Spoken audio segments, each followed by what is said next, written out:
Allez, on écoute le prochain couple, si on peut dire. Peut-être qu'il sera moins improbable que le précédent, mais il semble d'ailleurs que le précédent a évolué, d'ailleurs, au cours de la discussion.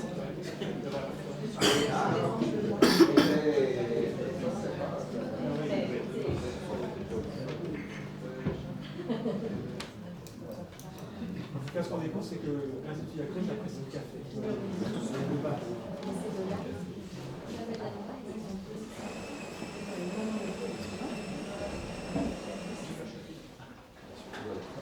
Vas-y, Pierre.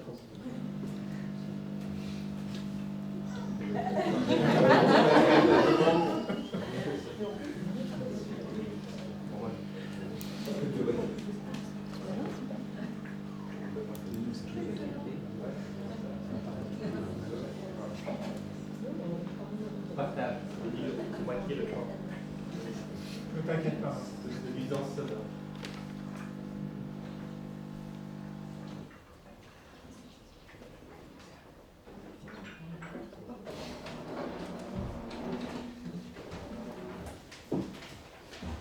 Bien, voilà. On a donc maintenant, merci encore une fois au LAP et à Demo. On va écouter maintenant deux autres centres de recherche. Le LARIS, qui nous plonge dans les méandres de l'histoire, et le CISMOC, qui, comme son nom l'indique, porte sur l'islam dans le monde contemporain. On vous écoute, tous les trois. Alors, je crois qu'il y a une personne excusée qui a eu une difficulté, qui n'arrivera que cet après-midi. Voilà, c'était partie des impondérables. À vous la parole. Merci. Lionel et moi sommes doctorants au CISMOC. Costantino vous parlera davantage de ce centre-là. Et donc moi, je vais commencer par faire une brève description et plus générale du LARIS pour que la recherche que présentera et les perspectives de recherche communes que présentera Lionel ne restreignent pas trop les possibilités et les compétences du LARIS. Donc, le LARIS, donc le laboratoire de recherche historique, a été fondé en 2015 dans l'idée en fait de rassembler les nombreux historiens dispersés dans plein de centres de recherche différents en fonction de leur centre d'intérêt et leur thématique.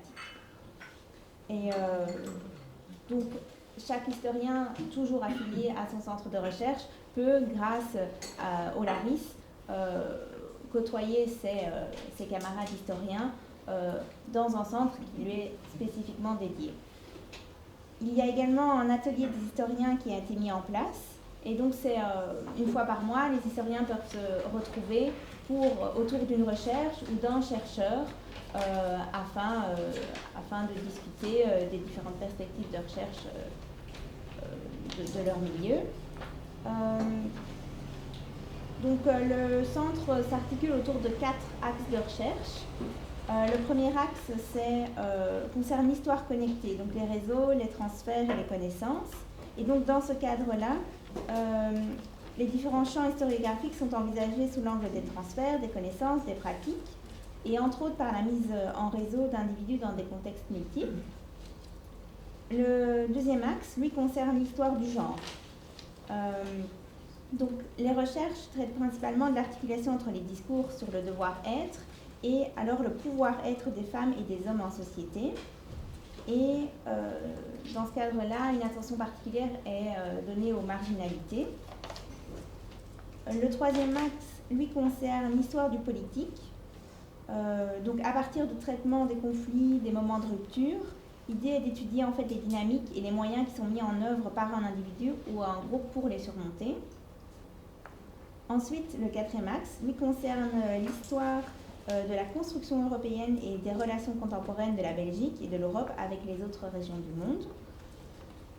Donc cet axe, lui, est abordé sous l'angle des thématiques, soit politiques, économiques, sociales, culturelles, mais aussi des échelles. Donc ils peuvent aller de l'individu à celle des réseaux, et des contacts et des échanges entre pays. Et vient alors l'axe transversal qui, lui, est un axe plutôt méthodologique qui approche les différentes méthodes que les historiens peuvent utiliser, les fonctions sociales aussi de l'histoire. Donc voilà pour la description générale. Maintenant, Lionel va vous parler d'une recherche plus précise avec laquelle on pense pouvoir faire des liens justement avec le système. Merci Christine. En fait, il fut assez difficile de trouver une recherche qui serait représentative dans la mesure où la nature du LARIS fait que c'est assez compliqué de trouver une recherche qui rassemblerait tout le monde, mais en même temps, il y en avait beaucoup qui nous intéressaient, nous. Donc, lors de nos discussions pour rien vous cacher, on avait évoqué 3 sujets. On avait évoqué la jeunesse, avec Aurore François ici présent, qui concerne ses recherches à elle, entre autres, la question du genre et l'enjeu du numérique. Tout le monde nous attendait sur l'islam et l'histoire des religions. C'est assez simple, on n'a pas du tout choisi ça. Du coup, on est disruptif, dirait Macron. Donc, on a choisi de s'intéresser à l'enjeu du numérique, parce que tout d'abord, ça renvoie des recherches récentes de nos 2 centres et des publications de nos 2 centres récentes. Et donc, il y a un intérêt évident de cette problématique pour chacun d'entre nous. Mais au sein du LARIS, nous, on a remarqué 2 chercheurs particulièrement, donc Aurore François et le professeur Paul Bertrand. Alors, Aurore François, dans, je cite le titre de l'ouvrage, Pérenniser l'éphémère, archives et médias sociaux, donc il est publié cette année aux archives de l'Université catholique de Louvain, elle écrit, je cite, les réseaux et médias sociaux sont devenus un outil incontournable de l'archiviste. Alors, le professeur Paul Bertrand, vite, s'intéresse quant à lui depuis plusieurs années au numérique. J'ai d'ailleurs moi-même retrouvé sur Twitter, parce que je le connaissais avant, Academia, même de Twitter, avec ses recherches et avec celle d'Aurore François. Finalement, on s'est posé la question, enfin on s'est rendu compte qu'on avait la même réflexion à l'égard des modalités de transmission, de réception du message dans l'environnement numérique, mais aussi la question du traitement de ce message, donc par les scientifiques. De médias qu'on qualifiera de sociaux ou non.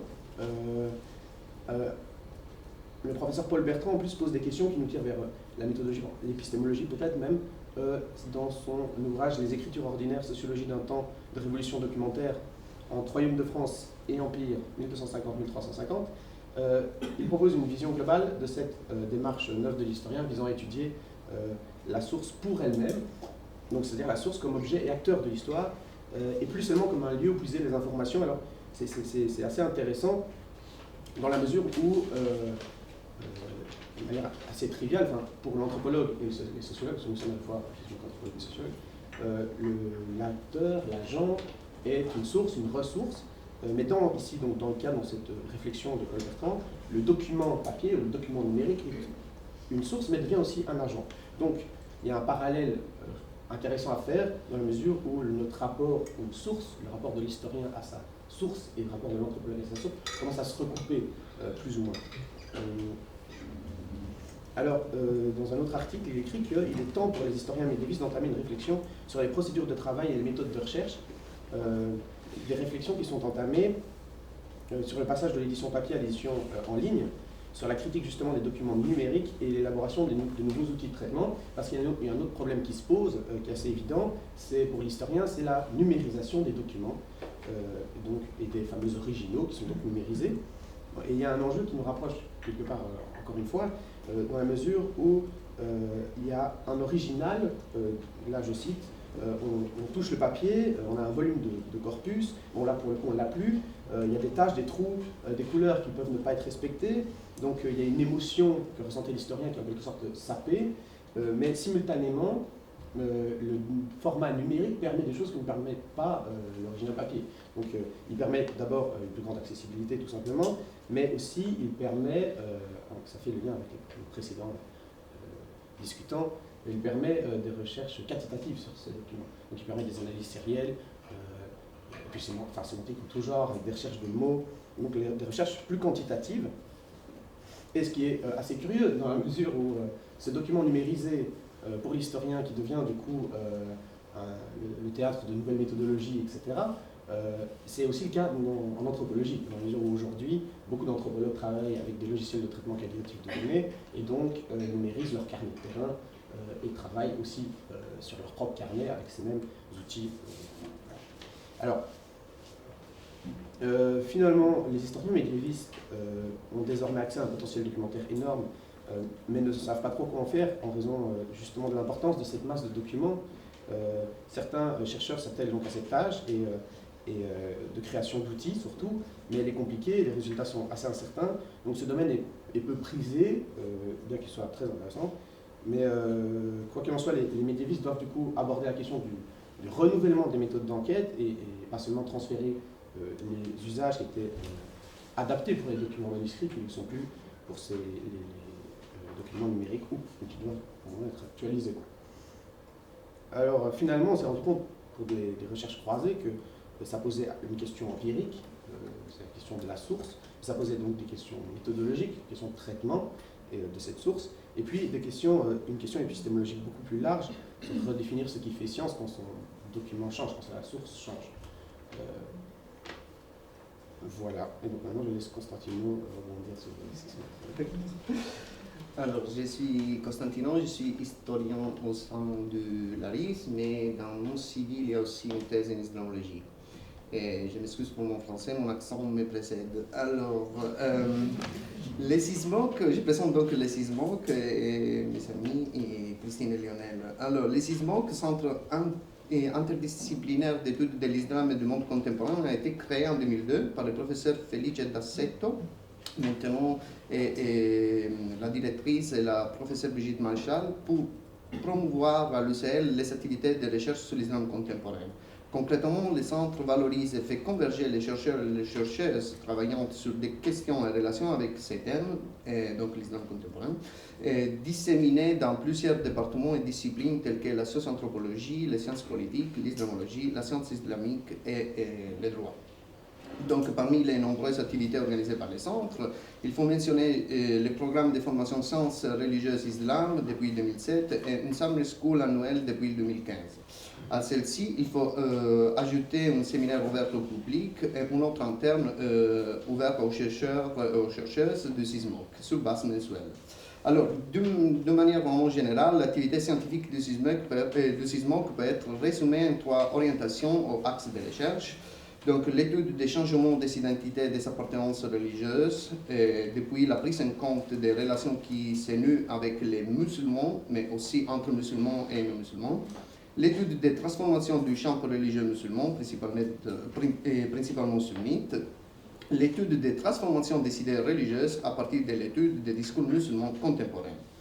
Donc, pour ce qui concerne le choix d'une recherche représentative du travail scientifique accompli par les SISMOC, justement en accord avec mes collègues Christine et Lionel, on a décidé de mettre en avant une étude collective sur la mise en scène musulmane sur Internet entre représentation des soi et enjeux de l'autorité, qui vient d'être publiée dans les revues recherches sociologiques et anthropologiques.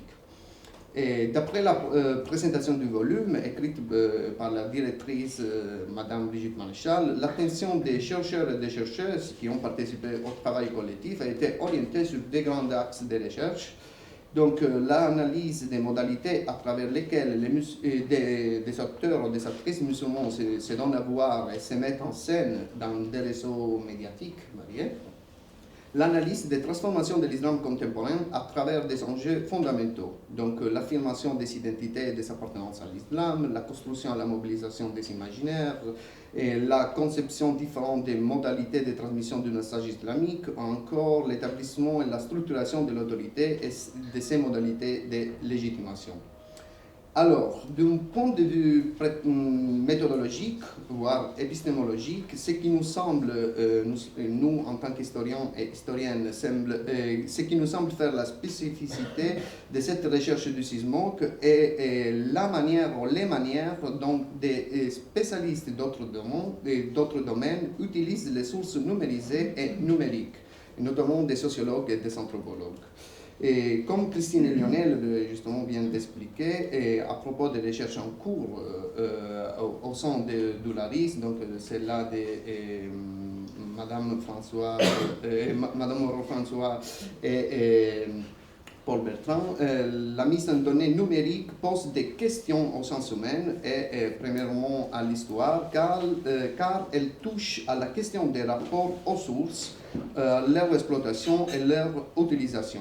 Dans le cadre de ce type de sources, c'est particulièrement relevant la question des images et du son qui focalise l'attention de la présentation de Madame Brigitte Maréchal et des autres œuvres et autrices du volume qui vient d'être publié. Et donc, ces dernières, donc, les sources, qu'on peut dire, orales et des images requiert une méthodologie spécifique d'analyse qui va bien au-delà de l'aspect sémantique, mais s'adresse aussi au caractère sémiotique et esthétique. Pour ce qui concerne donc les contenus de la recherche réalisée par plusieurs chercheurs et chercheuses du CISMOC, nous pensons nous, en tant qu'historiens, nous pensons qu'il n'est pas nécessaire d'évoquer des domaines tels que l'histoire immédiate ou du temps présent pour expliquer et justifier l'apport des recherches socio-anthropologiques aux travaux des historiens et des historiennes. Surtout lorsque, comme dans les cas spécifiques de cette recherche-là du CISMOC, ils peuvent fournir des outils précieux pour la reconstruction des dynamiques et surtout des transformations de certains phénomènes, donc modalités de transformation, contenu des discours, utilisation des réseaux médiatiques, dans une perspective historique plus longue, mais toujours à partir de la contemporanéité, parce que le CISMOC est un centre qui s'occupe surtout des contemporanéités et de l'époque contemporaine. Une autre réflexion qui se dégage à partir de la lecture de cette recherche du CISMOC est le rapport entre les auteurs et les contextes, c'est-à-dire entre la focalisation sur l'agency et sur les conditions et cadres dans lesquels elle s'inscrit. Il nous semble qu'une importance un peu différente est donnée à l'un et à l'autre, autrement dit, que les curseurs se déplacent différemment. Et même même s'il y a des courants historiques comme la microhistoire qui changent un peu cette vision générale. C'est-à-dire, pour les historiens, l'objet d'étude est généralement approché en allant du contexte vers les agents. Les premières servant des cadres permettant de comprendre leur action et d'horizons dans lesquels elle est insérée. Pour les sociologues, à l'inverse, semble se produire. Donc, les agents sont au cœur de l'attention et les contextes viennent en support. Dans les deux cas, une attention est accordée à ces deux éléments, mais la focalisation et la démarche peuvent parfois être beaucoup différentes. Enfin, la recherche du CISMOC je viens de présenter, mais aussi bien l'entier travail scientifique mené à l'intérieur du centre CISMOC, mis en avance la question, à mon avis et à notre avis, particulièrement fondamentale, c'est-à-dire qui concerne les conditions de la possibilité soit de la connaissance, soit de la représentation de l'altérité culturelle. Merci beaucoup.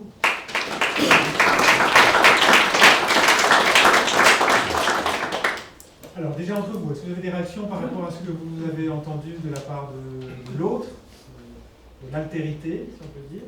Oui. Et pour ma part, pas beaucoup des considérations, parce qu'en effet, on se connaît, on s'est rencontrés plusieurs fois, on a beaucoup débattu et parlé, et donc en plus, je suis membre du CISMOC. Lionel et Christine, est-ce que vous avez envie de réagir à ce qu'a dit Constantino? J'ai toujours envie de réagir à ce qu'a dit Constantino. Oui, en fait, c'était pour même le débat qui suit, c'est-à-dire qu'on a discuté lors des réunions d'un problème qui, moi, m'intéresse beaucoup, c'est-à-dire, c'est l'éducation disciplinaire. Pour le coup, pas souligner tout le monde, mais certains sociologues, comme Passeron, ont parlé d'indiscernabilité épistémologique entre la sociologie et l'histoire, et par extension l'anthropologie et l'histoire. Donc, on débattait des fois en se disant, est-ce qu'il est bien intéressant de dire ce que l'un peut apporter à l'autre dans la mesure où il n'y a pas de différence entre l'une et l'autre, si ce n'est certes un curseur, ça dépend plus des gens que de la discipline.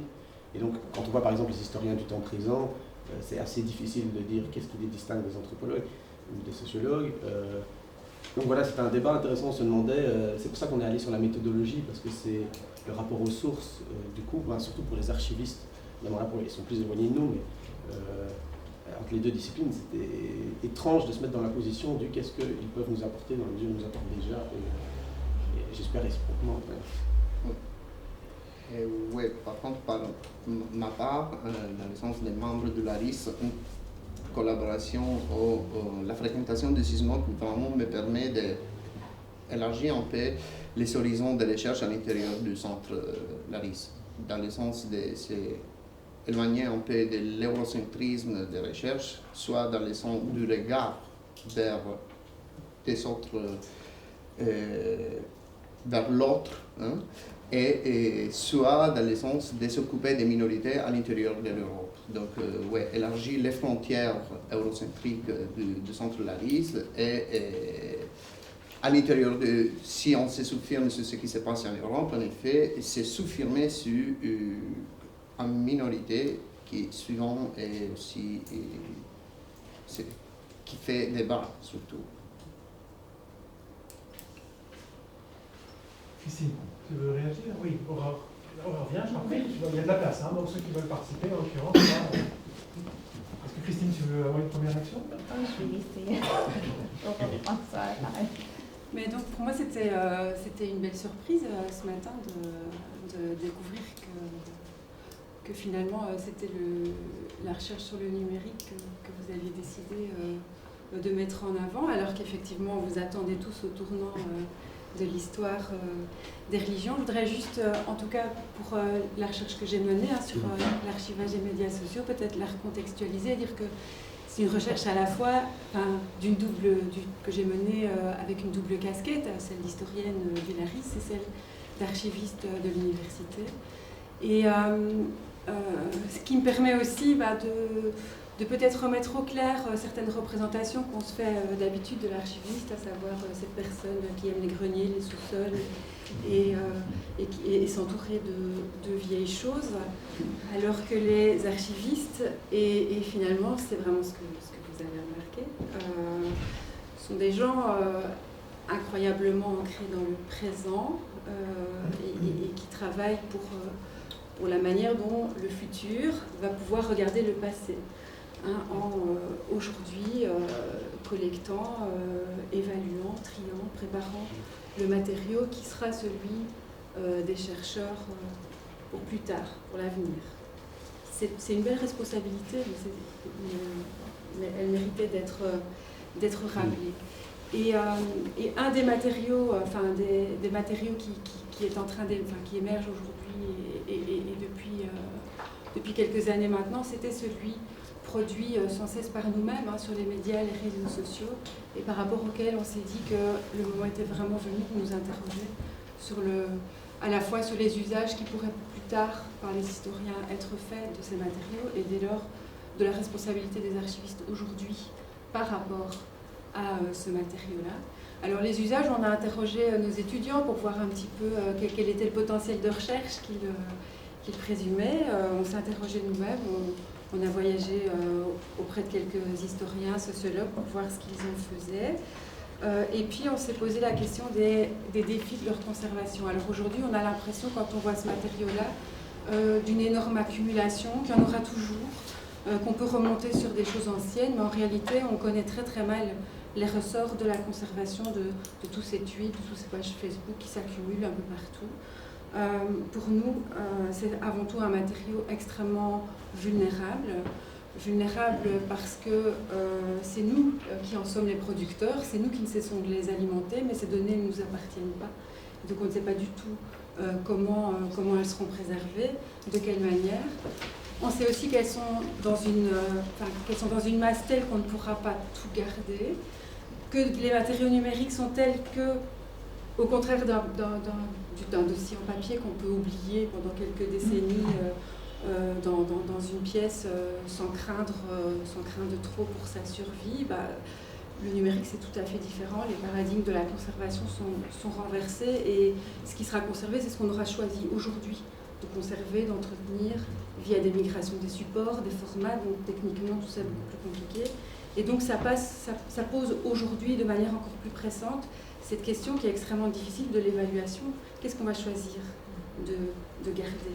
Et dès lors, pour moi, voir ce qu'aujourd'hui d'autres chercheurs, anthropologues, sociologues, politologues, etc., font de ce matériau, mais c'est aussi une forme d'aide à la décision par rapport à toutes ces questions-là. Que garder, que choisir, qui seront les acteurs de cette conservation, quel pourrait être notre rôle à nous. et aussi comment restituer les multiples spécificités de ces médias-là. La manière dont on s'intrigue, par exemple, aujourd'hui, le réel et le virtuel. Autrefois, l'Internet d'autrefois, c'était simple, on y accédait un peu tous les soirs derrière la machine. Aujourd'hui, tout est vraiment lié. On a face à des phénomènes vraiment d'hybridation entre notre vie réelle et virtuelle, entre guillemets. On nous parle aussi de l'enserrement dans des bulles de filtrage, le fait que mon YouTube n'est sans doute pas le même que le tien, Lionel, est encore différent aussi de celui de Costantino, de comment essayer de documenter ces phénomènes-là et montrer à quel point certains usages classiques en termes de conservation, par exemple l'échantillonnage, mais sont potentiellement peu appropriés pour des médias tels que Twitter, où il y a des conversations en flux qui se répondent, etc. Donc on risque de perdre tout cela.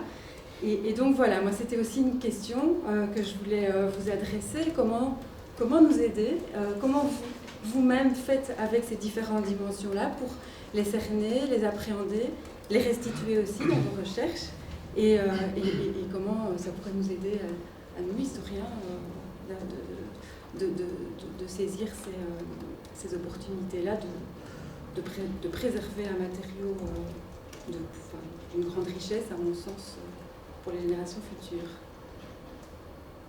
Wow. Moi, je me suis intéressé principalement à la plateforme YouTube. Et là, déjà, moi, c'est un travail terrible que je tiens du coup, parce qu'il y a beaucoup de problèmes déjà sur une vidéo type. Tout d'abord, c'est un style de semi-permanence qui fait qu'une vidéo peut être datée de plusieurs années. La date de dépôt ne correspond pas nécessairement à la date de production de ce truc. En plus, dans les commentaires, il y en a qui datent du moment de la vidéo, et puis pour on ne sait quelle raison, le flux des internautes revient dessus. Et donc, on est sur une vidéo qui date de 8 ans avec un commentaire qui date de 3 jours, et on ne sait pas pour quelle raison il arrive là. Il y a aussi le côté un peu, sur YouTube, permet encore l'anonymat, enfin presque l'anonymat, non, c'est peut-être même la plateforme l'une des plus anonymes. On va avoir juste un pseudo en général, donc on ne sait pas du tout avoir des informations sur la personne, ou très peu, à moins d'être sur des petites communautés. Donc, il y a des recherches, par exemple, en anthropologie qui se font sur des communautés YouTube, mais ils se concentrent alors sur de tout petits groupes parce qu'ils ont encore l'héritage de l'anthropologie classique, où on préfère avoir un petit groupe et tout savoir sur ces petits groupes. Et donc ils sont très mal à l'aise face à des vidéos qui sont pourtant les plus intéressantes dans la mesure où elles sont les plus vues, qui font des millions de vues, et où il y a des flux énormes qui traversent ces vidéos, parce que c'est impossible méthodologiquement pour l'anthropologie de faire un quelconque radiographie de ces gens. Donc il faut revoir tous les outils. Et donc c'est des produits assez insaisissables dans la mesure où en général, en plus, une vidéo n'appartient qu'à son dépositaire presque, donc s'il décide de la supprimer du jour au lendemain, on ne sait plus rien. On ne sait pas ce que les plateformes en font. Voilà, ça c'est une plateforme d'enfant, mais... donc moi personnellement, ce que je fais, c'est que j'accumule toutes les infos sur une vidéo, donc des métadonnées, donc à la fois la date de dépôt, le nombre de likes à un moment précis, le dislike, le nombre de commentaires, puis il y a certains petits logiciels qui permettent de savoir les flux à certains moments sur cette vidéo. Et encore une fois, c'est que le producteur de la vidéo qui a accès aux statistiques de sa vidéo et de sa chaîne YouTube. Enfin, il y a pas mal de barrières.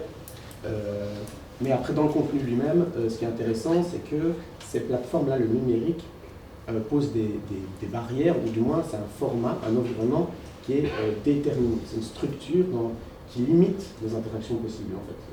Ça n'ouvre pas seulement, par exemple tout bête, si une plateforme numérique empêche de mettre un commentaire, il n'y aura pas de commentaire. Donc, on a l'impression d'être libre, mais on est cadré structurellement par le site.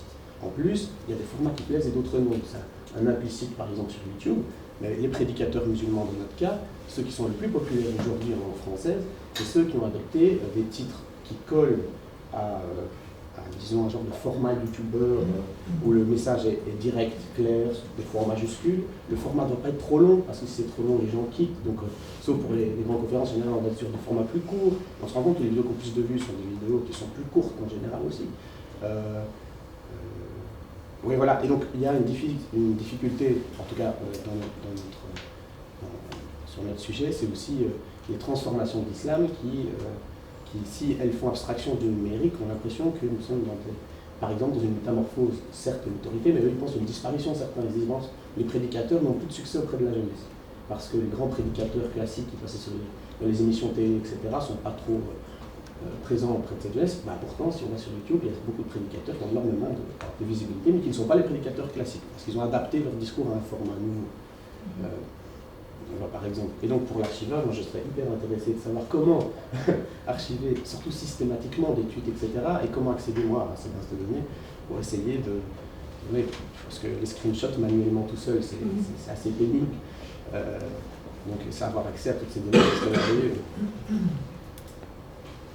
Est-ce qu'il y a des réactions par typologie? Oui. Alors, Jonathan, bien, je t'en prie. Moi j'ai une question un peu plus générale par rapport ici vous parlez de YouTube ou d'autres réseaux, c'est l'autorisation de l'utilisation des données et le danger dans lequel certains chercheurs peuvent se mettre parce qu'ils vont utiliser des données qui proviennent de YouTube, Twitter ou Facebook. Il y a eu un cas cette année, en tout début d'année, qui a utilisé des données de Twitter, qui a été mis en grosse difficulté par rapport à son parcours. Je sais qu'il y a quelques années, je crois que ça fait 5 ans, un groupe d'études français qui s'est fait condamner pour avoir utilisé des données qui provenaient de Facebook. Donc je pense que là, c'est toutes des données extrêmement difficiles à utiliser, tant au niveau de l'archivage, qu'au niveau de l'exploitation, et après au fait de rendre compte de ces données. Donc comment est-ce que vous pouvez gérer ces difficultés, surtout avec le changement des règles européennes qu'on vient d'avoir? Comment bien traiter ces données, parce que c'est une grosse question, ça intéresse beaucoup de monde, mais tout le monde freine les 4 fers quand il faut utiliser des réseaux actuels. Au niveau des archivistes, alors rien ne les empêche, ils sont moins empêchés de les conserver. Là où les réglementations interviennent de manière plus contraignante, c'est dans leur manière de les rendre accessibles et potentiellement de les diffuser. Voilà. Donc ça, c'est quand même une nuance forte à introduire pour nous. Je ne sais pas si au niveau de l'usage, il y a des difficultés, mais qui viennent à la base de réglementations qui sont compréhensibles, légitimes. J'ai la vie privée des personnes, données personnelles, etc. Je pense qu'en tant qu'historien contemporanéiste, on a des ressources habituelles liées à l'anonymisation, etc., qui peuvent être des boîtes à outils avec lesquelles on peut travailler. Mais ce qui, moi, je trouvais à la fois comme historienne extrêmement intéressant, mais aussi extrêmement complexe à gérer, c'est ces difficultés ce brouillage des frontières entre ce qui est privé, ce qui est intime, et la parole publique, qui ont tendance, les cartes ont tendance à se brouiller. C'est super compliqué, hein. En général, on joue un peu les apprentis sorciers, enfin, moi en tout cas, ouais, on joue un peu les apprentis sorciers. C'est-à-dire qu'un exemple simple, dans la précédente enquête que j'avais fait au sein de la partie musulmane bruxellois, j'avais accès à des discussions WhatsApp privées, à partir du moment où on a intégré, il y avait peu de personnes, et j'ai refusé de les utiliser. Mais c'est un peu hypocrite dans la mesure où ce qu'ils disaient sur ces conversations WhatsApp ont orienté évidemment les questions que je leur ai posées ensuite. Donc ça fait partie je le mentionne, que j'ai eu accès, mais je ne dis rien de ce que j'y ai vu. Par un souci de respect. Donc on est vraiment dans un flou constamment. Et puis ce rapport en privé intime, d'autant plus sur les réseaux sociaux, c'est très complexe. Parce que aussi, il y a un peu d'hypocrisie, je pense que parce que Facebook utilise, la NSA a le droit d'y accéder, mais nous on doit faire tout un effort. Donc c'est plutôt de savoir est-ce qu'on doit passer par une anonymisation supérieure à celle que permet déjà certaines plateformes. Bon, a priori, si on a le nom et le prénom de la personne, son statut marital, etc. sur Facebook, bon, c'est vrai que ça commence à être problématique. Donc il y a un contact. Donc, moi, en général, j'essaie de contacter, je demande la permission. On me dit oui, non. On me dit tel sujet, oui, je préfère que tu ne parles pas de ça. Bon, on se met beaucoup de barrières pour essayer de les utiliser. Maintenant, ce qui est public, par exemple ces vidéos avec des centaines de milliers de vues, quand je contacte pour mon article un vidéaste qui fait des décryptages sataniques de la musique rap, il a vu mes messages mais il ne veut pas y répondre. Donc quand il a été question d'utiliser les images qui sont des captures d'écran de ses vidéos YouTube alors que lui déjà utilise des images Google Images, donc je doute qu'il ait les droits, mais moi le fait que j'utilise ces images, ça posait problème. Et même pour le juriste qui s'occupait des droits de ces images, il me disait, moi ça va pas, enfin c'était compliqué parce que l'image ne m'appartient pas, il a mis un label dessus, préviens-le quand même au cas où il porte plainte. S'il a vu, ça suffit, dis-lui que tu lui laisses un temps pour te dire non. En fait, on est un peu dans le flou et on fait mieux, quoi. Mais au moins, vous êtes avec des juristes pour vous protéger s'il y a ce cas-là, pour ce cas-là. Pour les citoyens, une des difficultés aussi, c'est que beaucoup de ces réglementations sont pensées dans l'immédiat, alors que dans le temps long de l'histoire, il suffit généralement d'attendre quelques décennies pour qu'une vie privée ne soit plus ni privée ni une vie, et donc ne pose plus de problème aux historiens. Or, beaucoup de dispositifs que l'on demande, enfin que l'on impose aujourd'hui en termes de respect de la vie privée sont des dispositifs techniques dits by design et by default, où on essaie de faire un maximum de pseudonymisation, d'anonymisation d'emblée, alors que c'est un appauvrissement de ces données qui, dans le temps long de l'histoire, n'aura plus de sens. Et donc, il y a aussi toute cette réflexion qui peut être menée sur les embargos, comment livrer aux chercheurs d'aujourd'hui des données, travailler des données anonymisées, pseudonymisées, mais pouvoir potentiellement redonner une identité à ces données-là à partir du moment où ces questions de vie privée ne feront plus sens. Et je pense que là, il faut être au taquet. Alors, est-ce qu'il y a des questions? Sylvie, choisis pas. Moi, c'est un peu comme avant, comme tout à l'heure. C'est-à-dire qu'en vous écoutant, j'aurais voulu vous entendre tous les trois, ou peut-être quatre, je ne sais pas, sur quelque chose qui m'a frappé. C'est-à-dire, vous avez parlé un peu tous, à un moment ou l'autre, de l'agency des documents. Donc, d'une capacité d'action vraiment du document en tant que tel. Que quelque part, ça rejoint l'une des intuitions fortes aussi de Paul Bertrand sur quand il étudie la matérialité du document. Non, il y a toute une série de choses qui la matérialité de l'écrit dit ou dit pas. Et évidemment, on peut passer du document médiéval écrit avec certaines pratiques d'écriture à autre chose, à un document numérique. Mais la démarche, quelque part, le questionnement de base me paraît assez similaire. Donc, il y a une capacité d'action du document en tant que tel, qui évidemment au niveau des réseaux sociaux, me paraît évident, échappe beaucoup plus vite par rapport à ce qui a produit l'information. Ça lui échappe presque tout de suite. Et donc, qu'est-ce que vous en faites de cette capacité d'action, je dirais, du document en tant que tel, de l'objet, de la source, au-delà du format, plutôt numérique, si j'entends bien, c'est ça qui vous a... Mais il me semble aussi, et là je rejoins vous deux par contre, l'agency des lieux de conservation. Parce que là aussi pour moi, c'est-à-dire c'est un autre aspect de la matérialité qu'on peut questionner en tant que chercheur. Je crois qu'on doit le faire. Je pensais par exemple à tous ces enjeux de conservation des archives dans des pays en voie de démocratisation. Par exemple, le lieu de conservation, c'est un enjeu démocratique. Et là, il y a il y a ou il n'y a pas, d'après moi il y a, mais voilà, toi tu as suivi tout le colloque et moi non, voilà. Voilà. Est-ce qu'il y a cet enjeu qui est lié à la matérialité des archives et des lieux de conservation?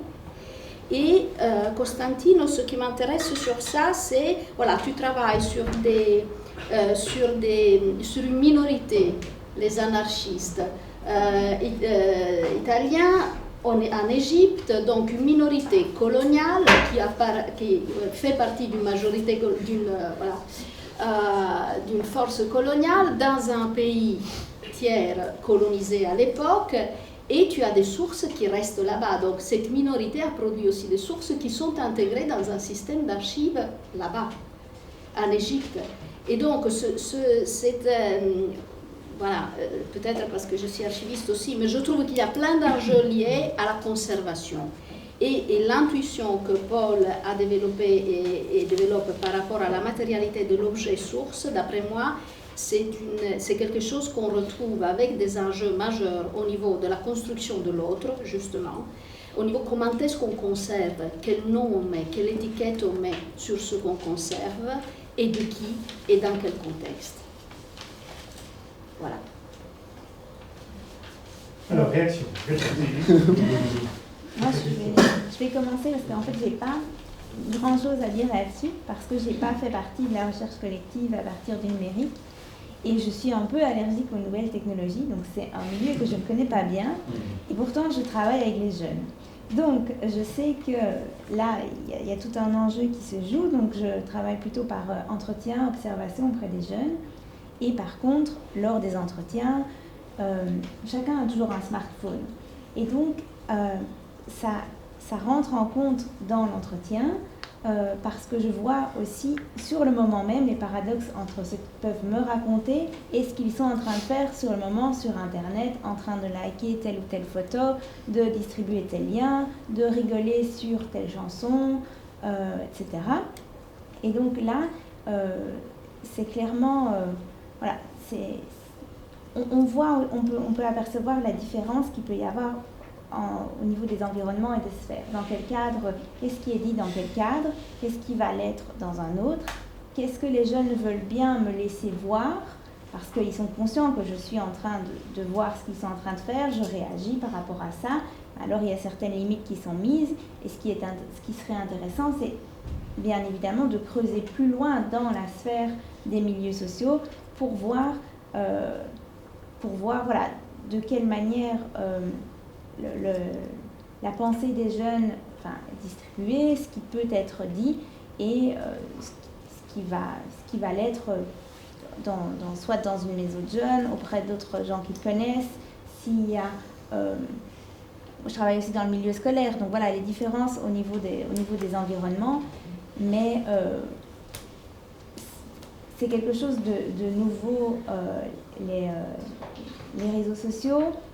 Et donc, je pense que là-dessus, il y a à voir au niveau de ce qui est dit, mais aussi de la manière dont c'est utilisé. Qu'est-ce qui est transféré? On prend une source de base, que ce soit par rapport à un prédicateur musulman, mais tout ne va pas être distribué. Ce qui est intéressant de voir, c'est qu'est-ce qui va être pioché dans ce qui est distribué.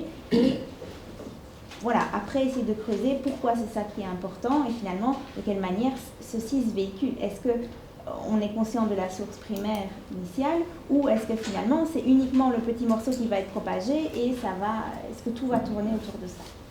Donc voilà. Mais Lionel connaît davantage ce milieu-là et c'est plutôt la référence au CISMOC pour ce qui est des numériques. Ouais, moi j'ai plus des réflexions philosophiques là-dessus. Bon, la matérialité...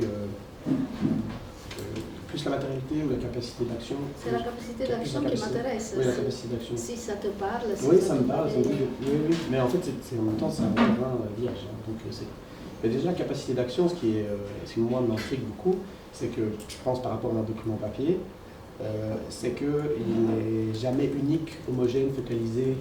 Par exemple, un produit YouTube, encore une fois, une vidéo qui aura un contenu propre et qu'on peut analyser en tant que tel, ben on va se rendre compte en commentaire, il va y avoir toute une série de débats mosaïques qui vont se créer autour de cette vidéo et qui ne concernent même plus la vidéo du tout. Et certains vont prendre des screenshots de ces commentaires et les mettre sur YouTube, et donc en plus, ces mêmes formats s'exportent de plateforme en plateforme, tellement que d'ailleurs on oublie en général la source originale. D'ailleurs, c'est même des fois une émission télé, la source originale. Donc c'est très difficile de localiser un produit numérique. Enfin, je trouve, c'est très difficile de le localiser précisément. Et quand il faut le replacer, surtout dans une constellation d'investissements d'acteurs, et puis alors tout le problème quand on parle de la réception, c'est-à-dire dans un environnement qui est semi-anonyme, où il y a des flux qui traversent et qu'on peut qu'estimer à travers des compteurs de vue en général, qui ne sont même pas pertinents, c'est des flux qui traversent des objets, qu'il est impossible déjà, on ne peut ni localiser les gens, ni vraiment les objets. Donc quand on est dans un environnement qui bouge sans cesse, et d'autant que les objets peuvent disparaître, tout comme les gens d'ailleurs. Et un autre élément qui était intéressant, c'était sur... ça m'échappe. Est-ce qu'il y a une... Oui, Alessandre, une question? Bien, je t'en prie. Je les entendais encore. Bouge pas. Tu attends encore une réponse, Sylvia? Oui. C'est justement, alors moi je m'occupe, pour ce qui concerne ma recherche en tant qu'historien, oui, je m'occupe normalement des archives de la fin du 19e siècle, et surtout, c'est vrai, c'est une minorité politique, donc il y a, moi je travaille sur une partie des archives, qui sont des archives de la police, et là il y a une sélection d'informations. Donc c'est vrai, et, tandis que par contre on n'a pas des archives des anarchistes parce qu'ils ne sont pas en formation comme par exemple les partis communistes et les autres qui ont cette envie de créer des archives personnelles, on peut dire. Et donc voilà, je suis en face à des archives qui sont des informations qui sont bien sélectionnées par la police, et donc c'est vraiment une sélection d'informations. Et là, ça pose beaucoup de questions au niveau méthodologique pour ce qui concerne ma recherche. Par contre, c'est intéressant cette question si on pense au travail qu'ils sont en train de faire maintenant, les polices du monde entier, c'est-à-dire quelles sources ils misent dans les archives.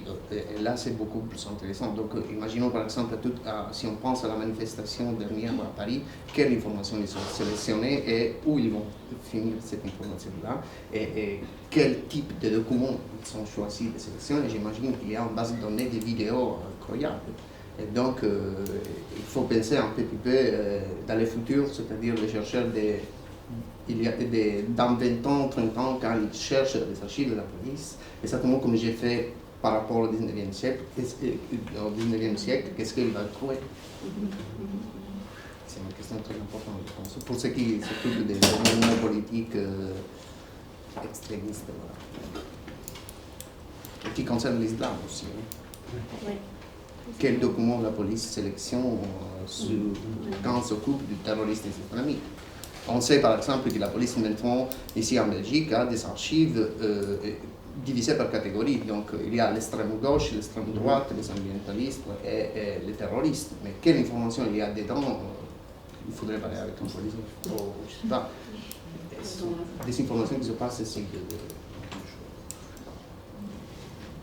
Je trouve que c'est une belle question, la question de la matérialité des lieux de conservation et notamment de leur avenir à l'heure de justement la dématérialisation de plus en plus de documents. L'existence de services d'archives, de centres d'archives sont souvent pour des institutions ou des pays l'indice d'une certaine santé démocratique. Hein, on l'a bien vu par rapport à la recherche auquel tu faisais allusion, et on pourrait se poser la question de l'intérêt encore de ces lieux alors que une part de plus en plus grande des documents produits aujourd'hui sont nativement numériques et n'auront plus d'existence matérielle, mais seulement analogique. Mais je pense qu'il y a la question des infrastructures, c'est que les infrastructures à mettre en place pour assurer leur conservation sont d'une telle ampleur et d'une telle complexité que de toute façon, les lieux classiques de conservation seront sans doute, une question, c'est est-ce que ce seront les mêmes ou bien est-ce qu'on va transférer de plus en plus vers des services informatiques donc est-ce qu'on va se déplacer vers les services informatiques ou est-ce que ce sont les services informatiques qui viendront aux archivistes? Ça c'est une des questions. Dans les pratiques au jour le jour, je trouve que le numérique fait que les archivistes sont encore plus historiens que jamais, parce qu'ils reçoivent, si je me réfère aux pratiques quotidiennes du service des archives de l'UCL, des demandes quotidiennes du monde entier, de chercheurs qui n'ont pas les moyens de se déplacer, mais qui leur demandent de réaliser telle ou telle recherche et d'envoyer tel ou tel scan.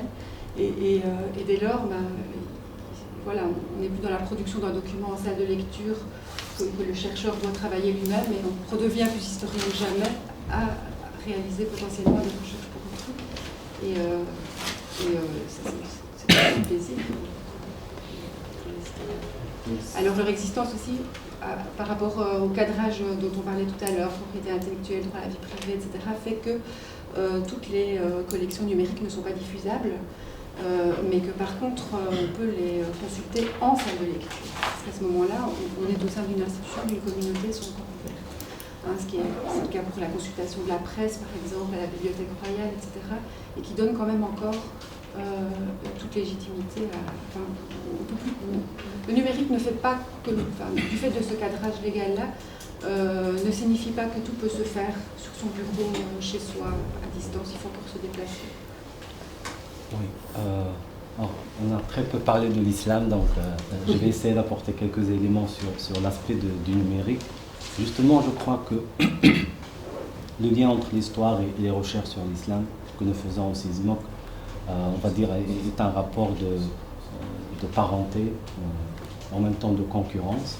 C'est-à-dire que l'expertise sur l'islam avant les années 70 a été fournie par les historiens principalement. Donc, pour les, on va dire, les pays colonisateurs dans les pays musulmans, ou simplement pour les entreprises commerciales, ils faisaient appel à des historiens de l'islam pour les aider donc soit dans la négociation, soit dans le contrôle, etc., soit dans simplement la collecte de l'information sur les sociétés musulmanes.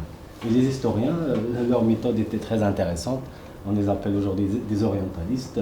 C'était d'utiliser des dictionnaires, de bricoler un peu d'anthropologie avec un peu d'études de la poésie, etc. etc. Donc un savoir qui est très riche, très intéressant, mais qui avait ses limites. Et justement, les premiers départements d'études contemporaines de l'islam, c'était dans les années 50-60 aux États-Unis, quand ils ont dit, bon, on ne peut plus faire appel aux historiens parce que les historiens connaissent le passé et nous avons besoin des gens qui connaissent aujourd'hui des sociétés en changement dans les pays du Golfe et ailleurs où le pétrole vient de changer beaucoup de données, etc. Donc, on va dire, les recherches contemporaines viennent prendre la place des recherches historiennes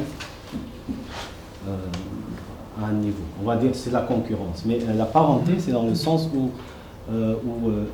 le CISMOC est déjà un centre interdisciplinaire qui a aussi des travaux qui concernent des aspects historiques. On peut prendre le travail récent du professeur Felice Nascitto sur la sociologie historique du djihadisme, qui est un travail, je dirais, au moins à moitié, un travail d'historien, c'est-à-dire à partir du 19e siècle, quels sont les mouvements, quels sont les acteurs, quels sont les documents, etc., qui ont marqué le monde musulman.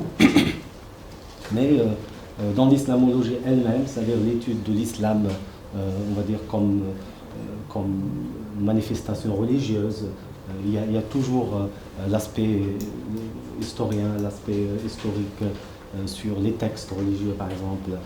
C'est nécessaire même pour on va dire, quelqu'un qui étudie on va dire, la problématique de la radicalisation. Il va tomber toujours sur une référence à un texte du XIVe siècle qui dit ceci ou cela. Et par exemple, l'État islamique en Syrie et en Irak, il référait souvent à des documents juridiques signés au 8e siècle. C'est le fameux, par exemple, document avec les chrétiens signés à Jérusalem, et que ce document, on va maintenant l'appliquer parce que c'est fait sens pour nous. Et ben, un expert contemporain de l'islam, il est obligé de faire aussi de l'histoire parce qu'il va aller chercher ce document et ainsi de suite. Donc il y a ce rapport de coopération et de concurrence avec l'histoire. Sur le numérique, je dirais aussi que à la fois, il montre les limites et les ressources d'une recherche contemporaine sur l'islam. Je vais citer deux exemples des recherches que nous avons faites au CISMOC sur cet aspect-là. Il y a plus la recherche que Lionel fait. Eh bien, la première, on m'a demandé de faire une recherche sur la présence de figures du XIVe siècle salafistes sur Internet. Qu'est-ce qu'elles représentent? Et alors moi, en faisant la recherche, eh bien, je me suis rendu compte que il faudrait voir à partir de quelle langue, dans quel pays du monde musulman et dans quelle période. Et que aussi comparer avec des figures non salafistes, c'est-à-dire on va dire des philosophes par exemple, rationalistes musulmans. Et le résultat est frappant dans le sens où la figure, on va dire musulmane, la plus populaire, on va dire le clerc du Moyen-Âge, le plus populaire aujourd'hui, c'est une des références salafistes justement. Et il dépasse de loin un rationaliste comme Averroès, etc.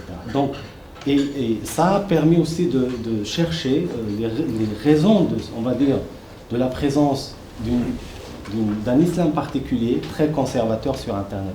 Eh bien, c'est là qu'on va se rendre compte que l'islam contemporain, par rapport à l'islam du passé, est dans un rapport de mémoire contesté, controversé.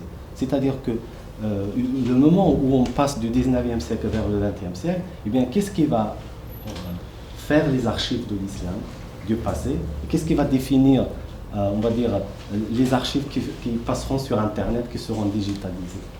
Eh bien, c'est le grand enjeu parce que les moyens pour le faire et les acteurs pour mener ce projet, eh bien, a fait que certains pays, avec un agenda très traditionnel, très conservateur, ont entièrement, à 99%, occupé l'espace virtuel.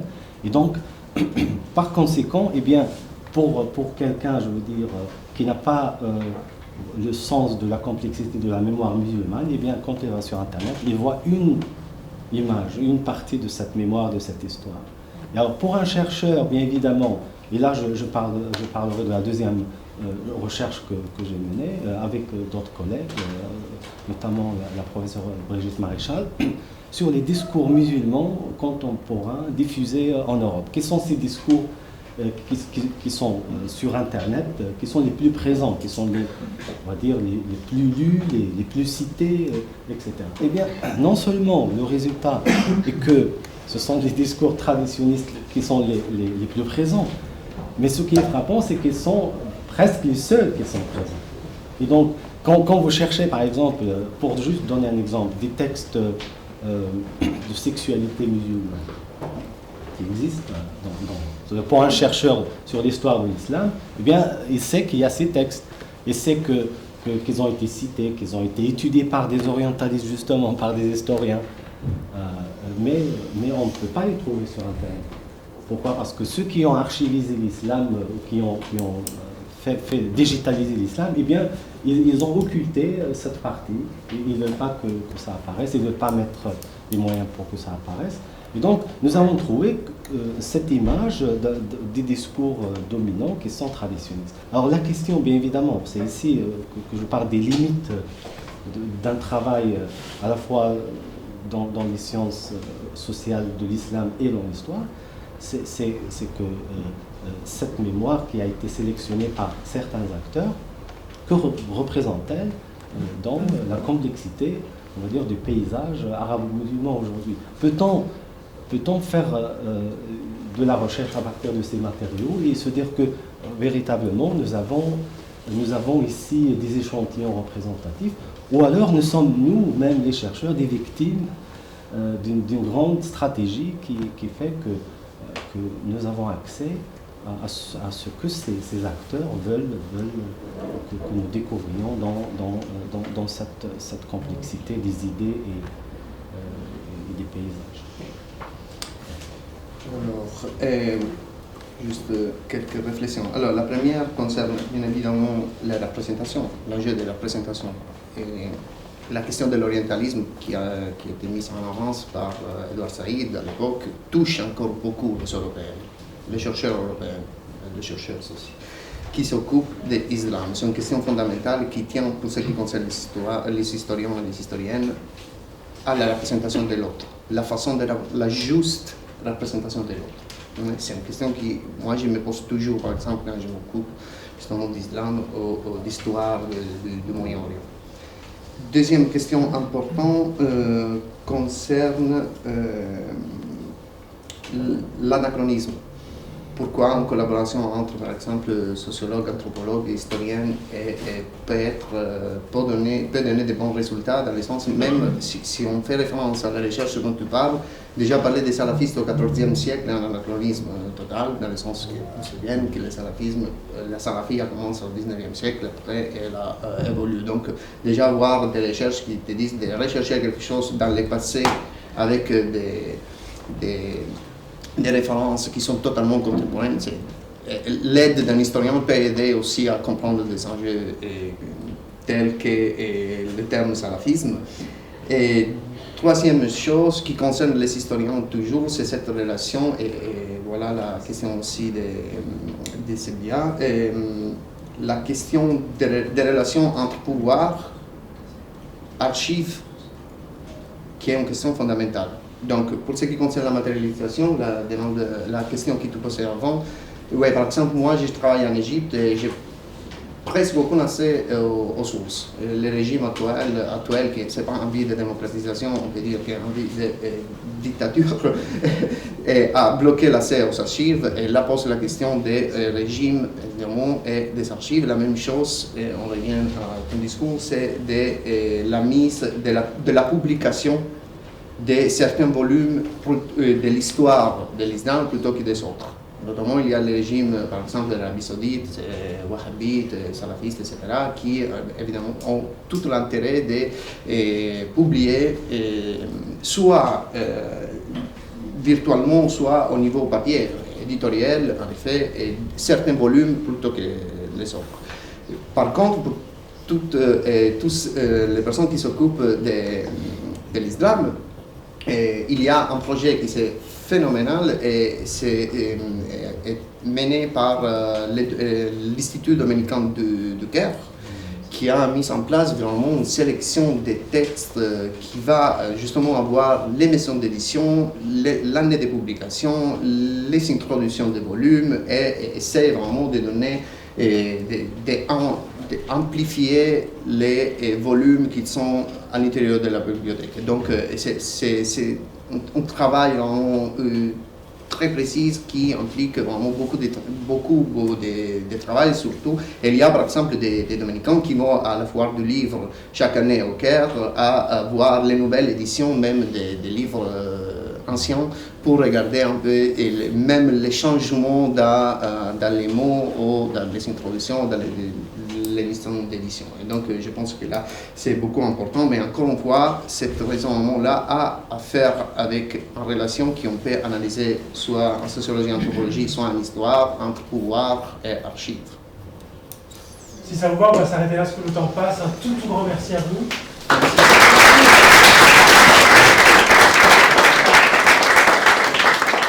Nouvelle pause parce qu'il y a du café qui a été apporté, je crois que vous en avez besoin. Merci énormément.